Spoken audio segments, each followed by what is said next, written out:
एवं तांको मुहर दुई शब्द निश्चय शुणी आज कार्यक्रम को आगेवा। श्रीमती आद्याशा सतपथी।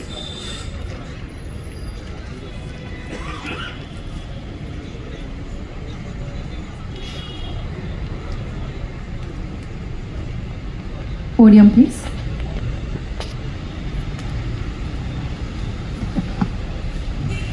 नमस्कार, शुभ सकाळ।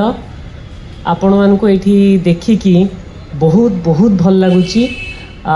प्रथमे मु धरित्री को भी 51st हैप्पी बर्थडे विश करी। आम 50 वर्ष कंप्लीट कर सारूँ। यहाँ 51st ईयर रे आम पदार्पण करुचु। धरित्रीर बहुत वर्ष है प्रयास रही आसी एनवायरनमेंट उपरे डायरेक्ट कार्य न कले भी रेगुलरली एनवायरमेंटल अवेयरनेस क्रिएट करने आम वर्ष वर्ष चेष्टित। मोर मन पड़ुची धरित्री एडिटर श्रीजुक्त तथागत सतपथी तांकर एथरे बहुत अवदान रही, बहुत इंटरेस्ट रही आसी। 10 वर्ष तले आम गोटे आरंभ करूँ प्रयास हाथी बंचाओ हाथ मिसाओ। बहुत खुशीर कथा जे 10 वर्षर गोटे सर्कल जिते कंप्लीट होची।